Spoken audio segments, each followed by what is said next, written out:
सिर्फ चिल्ला चिल्ला के ये कहना कि कश्मीर बिल्कुल ठीक हो गया क्योंकि टूरिस्ट आ रहे हैं, अगर एक भी टूरिस्ट शिकार हो गया तो ये टूरिज्म सेकंड में ख़त्म हो जाएगा।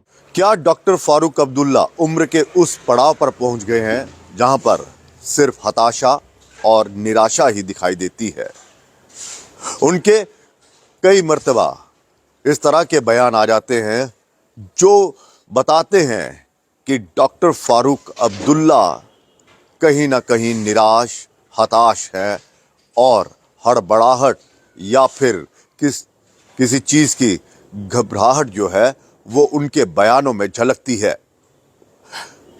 जिस तरह से 370 हटने के बाद और कुछ हफ्ते पहले ही सुप्रीम कोर्ट की मोहर लगने के बाद कि सरकार ने यह फैसला सही था, उसे हटाना सरकार का यह फैसला सही था, तो उस वक्त भी डॉक्टर फारूक अब्दुल्ला का एक बयान वायरल हुआ था और जिसमें उन्होंने कहा था जहन्नुम में जाए जम्मू कश्मीर।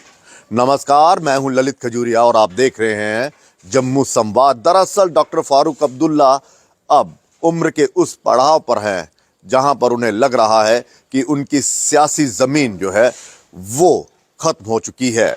आज फिर उन्होंने एक ऐसा बयान दिया जो ये दर्शाता है कि कहीं ना कहीं उन्होंने आतंकियों को इशारा कर दिया है कि आप इस जगह पर टारगेट कीजिए। आइए वो बयान सुन लेते हैं। वो रास्ते निकालने पड़ेंगे जिनसे आतंकवाद ख़त्म हो सकता है। सिर्फ चिल्ला चिल्ला के ये कहना कि कश्मीर बिल्कुल ठीक हो गया क्योंकि टूरिस्ट आ रहे हैं, अगर एक भी टूरिस्ट शिकार हो गया तो ये टूरिज्म सेकंड में ख़त्म हो जाएगा। इसे आतंकवाद का मुकाबला करने के लिए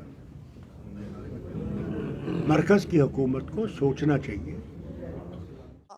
किस तरह से डॉक्टर फारूक अब्दुल्ला जो है वो केंद्र सरकार को आड़े हाथों ले रहे हैं और कह रहे हैं कि ये जो एक डफली बजाई जा रही है टूरिज्म को बढ़ावा देने की, टूरिस्ट जो है वो बड़ी संख्या यहाँ पर आ रहा है कश्मीर में, और अगर आतंकियों ने एक टूरिस्ट को टारगेट कर दिया तो फिर इनकी टूरिज्म की हवा निकल जाएगी। यानी कि वो ये बर्दाश्त नहीं कर पा रहे हैं कि कश्मीर में बाहरी राज्यों से, देश के अन्य राज्यों से जो लोग आ रहे हैं वो वहाँ पर लुत्फ जो है वो क्यों उठा रहे हैं। उनसे ये बर्दाश्त नहीं हो रहा है शायद कि इतनी संख्या में सैलानी वहाँ पर क्यों पहुँच रहे हैं, क्योंकि जितनी संख्या में सैलानी वहाँ पर पहुँचेंगे सरकार के उन दावों पर उतनी ज़्यादा मोहर लगेगी कि यहाँ पर सब कुछ जो है वो नॉर्मल है और शांति जो है वो बहाल हो रही है। लेकिन डॉक्टर फारूक अब्दुल्ला जो है वो अपनी सियासत को चमकाने के लिए शायद इस तरह के बयान दे रहे हैं और उनका ये बयान बता रहा है कि वो आतंकियों को इशारा कर रहे हैं कि भाई साहब सरकार के उन दावों की पोल खोल दो। सरकार जो कह रही है कि इतनी संख्या में यहाँ पर टूरिस्ट आ रहा है घाटी में, उन टूरिस्टों को आप टारगेट करिए। अगर उनकी मंशा ये नहीं होती तो शायद वो इस तरह का बयान नहीं देते। एक बार फिर आप सुनिए किस तरह से वो आतंकियों को प्रवोक कर रहे हैं कि अगर आतंकियों ने एक टूरिस्ट को भी वहाँ पर उसकी हत्या कर दी तो फिर इनका टूरिज्म जो है वो सारे का सारा धरा रह जाएगा, उसकी पोल खुल जाएगी। सुनिए एक बार फिर से। चिल्ला चिल्ला के ये कहना कि कश्मीर बिल्कुल ठीक हो गया क्योंकि टूरिस्ट आ रहे हैं, अगर एक भी टूरिस्ट शिकार हो गया तो ये टूरिज्म सेकंड में ख़त्म हो जाएगा। इसे आतंकवाद का मुकाबला करने के लिए मरकज़ की हुकूमत को सोचना चाहिए।